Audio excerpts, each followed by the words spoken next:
Thank you, Dr. Paul Schral-Fox. Before I begin, I would like to thank a number of people for organizing this conference. First of all, thanks to Rick Goldberg himself, whose brainchild and baby this project is, and the Binah Yitzrit Foundation, to Dr. Paul Schral-Fox, who is an instructor here at מכון Schechter, a lecturer in the Family and Community Studies program, the Yoetz, the academic advisor of that program, as well as in charge of the Center for Biosocial Perspectives on Judaism at Schechter.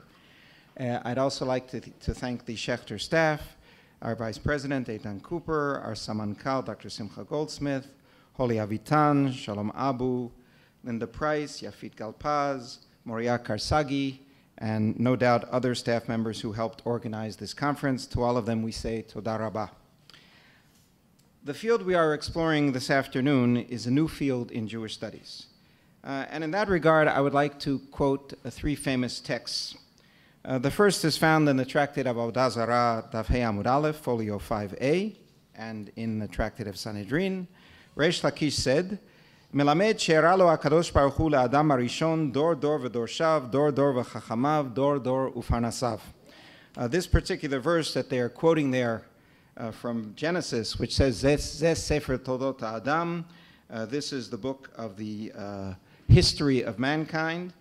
This comes to teach us that God showed Adam each generation and its expositors, each generation and its sages, each generation and its leaders. And I'm particularly interested in the phrase Dor Dor V'Dorshav, each generation and its expositors, which seems to indicate that in every generation we have Dorshim or Darshanim, we have expositors who say different things on the same subject. This is, of course, reinforced by the famous Pitgam, by the famous saying found in the Midrash of Bamidbar Rabbah and in other places, Shivim Panim La Torah, the Torah has 70 faces. And finally, there is the famous statement made by the Rashbam, Rabbi Shmuel ben Meir, the grandson of Rashi, in the 12th century. And this has been quoted frequently. The Rashbam said, in his commentary to Genesis chapter 37, verse 2, Ve'af ani Shmuel b'Rabbi Meir chatano zatzal nitvakachti imo ulefanav vehoda she'ilu haya lo pnai haya tzarich la'asot perushim acherim lefi hapshatot hamitchadshim b'chol yom. Even I, Samuel, the son of Rabbi Meir, his son-in-law Zal, in other words, the grandson of Rashi, argued with him, i.e. with Rashi, and he admitted that if he had the time, he would have to write different commentaries according to the plain meanings, pshatot, which renew themselves every day. And the question, of course, is, if something that you are writing is the pshat, is the simple meaning, how can it renew itself every day? After all, there's only one pshat, one simple meaning to a text. And this, of course, means that even for one person, but certainly from one generation to another, each commentator looks at the very same sources through the filter of his time and place, or through the filter of the methodology that is common or that is accepted in that time and place. And we can show this, for example, from the study of the Babylonian Talmud, which, other than the Bible, is probably the most important book that the Jewish people possesses. And if you take the very same passage in the Talmud, you can study it the way that Tosafot studied it in medieval France and Germany. You can study it through the eyes of the Spanish Pilpul in the 15th century. You can study it through the eyes of the Polish Pilpul in the 16th and 17th centuries. You can study it through the eyes of the brisk approach in the 19th and 20th centuries. And in modern times, you can take that very same passage and you can study the passage from the point of view of realia talmudit, of everyday life in Talmudic times, a Roman and Hellenistic realia. You can study it from the point of text criticism. You can study it from the point of source criticism. You can do literary analysis of the stories, or you can do historical analysis comparing those Talmudic sources to outside sources on the same subject. So we see that when we study the Babylonian Talmud, we can study the very same passage in many, many different ways. And I think that what we are doing this afternoon, and what we are doing in these conferences, and what we are doing at the Center for the Study of Biosocial Perspectives on Judaism at Schechter, is we are taking the same texts or the same facts that we may know from throughout Jewish history and looking at them in an entirely new way. And I think that the Schechter Institute excels at introducing new fields related to Jewish studies. Some 20 years ago, we began to teach Jewish women's studies here at Schechter, the first program of its kind in the State of Israel. Later on, we added the MA program in Judaism and the Arts. We added the MA program in Sephardic Jewry and the Jews of Islamic lands. We added an MA program in Hebrew and Jewish literature. We added the Marpeh program, which is a combination of family and community studies in our MA track and hospital chaplaincy. And finally now, we are discovering and investigating the subject of Judaism in an evolutionary perspective. So I think that on the one hand, we can see many precedents throughout Jewish history for examining the same texts and the same stories in a new fashion, which is what we are doing through this conference. And second of all, here at Schechter, this is already at least a 20-year-old tradition of taking new aspects of Jewish studies or new aspects of general studies and integrating them with Jewish studies. So I wish us all a very successful conference, and I hope that we will continue to develop this exciting new field at the Schechter Institute. Toda rabba. And now it is my pleasure to introduce Rick Goldberg, who is really the person behind this entire field here at Schechter, who himself has published on the subject and will speak on the subject today at the conference. Rick, bevakasha.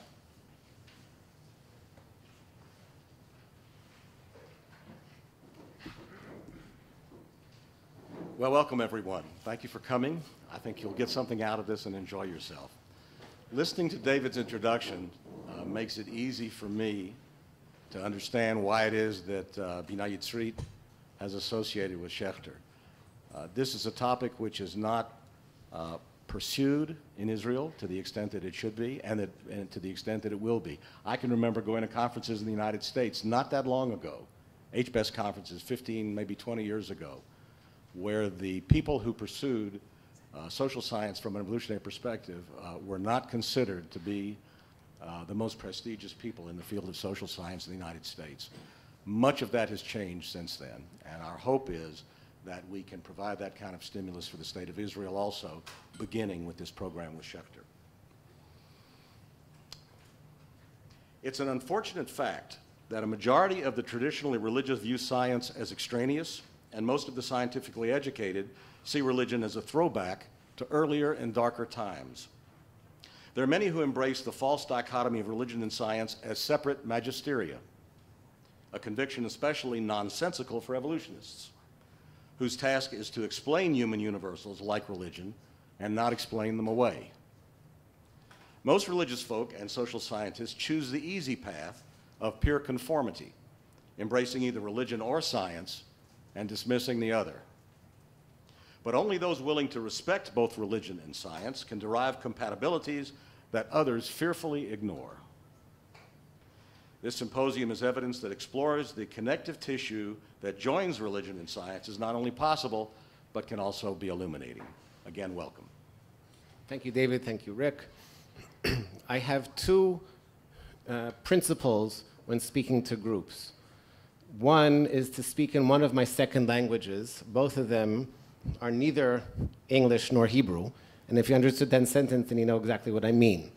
So I'll take the time now and speak in English. And then later, since my second principle is if we're in Medinat Israel, we should speak in Hebrew at least some point. So since I couldn't ask the guys coming from the United States to translate theirs into Hebrew, I'll take the prerogative, and I'll speak in Hebrew later on today. So I would add, I want to add to the list of thank yous. David was kind enough to thank everybody, so I don't need to thank them because I had the tendency to forget those people. I want to add one list of thank you, Nomi Dar, who is a research assistant from B'nai Yitzrit. I should say Dr. Nomi Dar, she has a doctorate in biology, and she's also studying in our rabbinical program. So as Rick says, we can really join these two fields. I think Nomi and I probably can do that well. In our first symposium, as Rick alluded to, I opened with a quote from Stephen Jay Gould, and his theory of non-overlapping magisteria between science and religion. And here is his words again. The text of Humani Generis, a papal paper, focuses on the magisterium, or teaching authority of the church, a word derived not from any concept of majesty or awe, but from the different notions of teaching, that is magisteria, for magisteria in Latin is teacher. We may, I think, adopt this word and concept to express the central point of this essay and the principled resolution of supposed conflict or warfare between science and religion, Stephen Jay Gould says. No such conflict should exist because each subject has legitimate magisterium or domain of teaching authority, and these magisteria do not overlap. The principle that I would like to designate as NOMA, N-O-M-A, or non-overlapping magisteria. As a good Jew, a good rabbi, and a good psychologist, I agree and I disagree. I agree we don't need to engage in the war between science and religion, and I disagree, though, with his reasons. In an age where specialization is both increasing and decreasing, that is, alternative medicines are receiving funding from, certainly in Israel, from the regular kupot cholim, and the historic and the holistic medicinal approach is becoming more and more acceptable, you still need, as my family will attest, a really good knee or kidney doctor.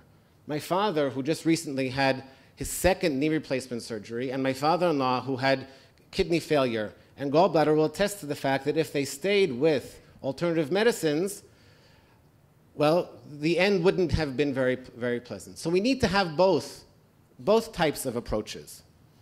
In the post-9/11 era, we need to begin to gain an understanding of how human motives have evolved over time, specifically how human religious motives have evolved and what purpose they serve.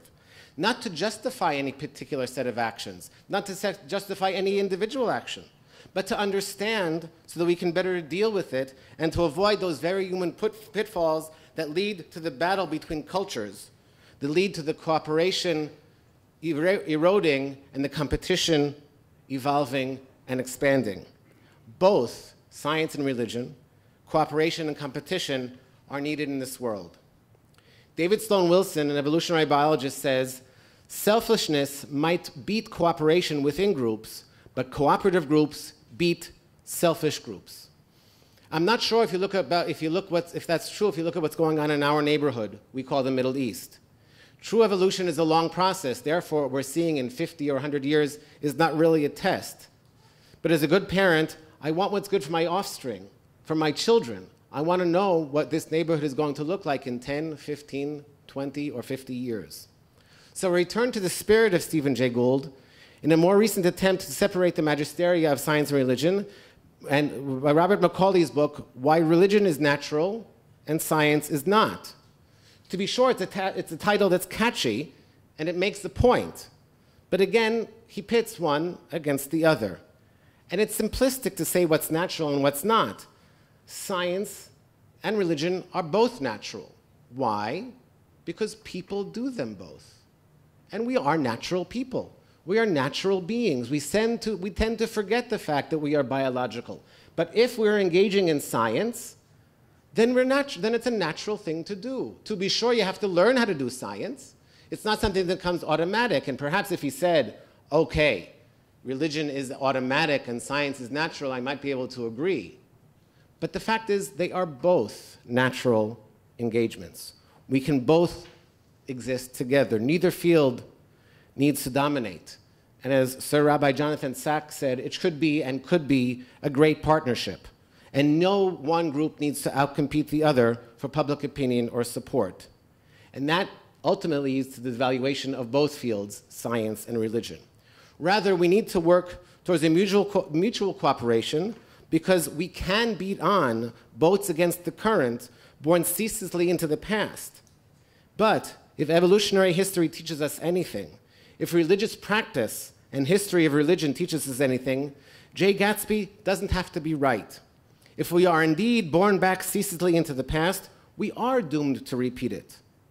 But if practitioners of both science and religion can ultimately cooperate and find a common language, we truly can go where no one has gone before. So it's my privilege now to invite Professor Craig Palmer to teach us and to begin and open our conference.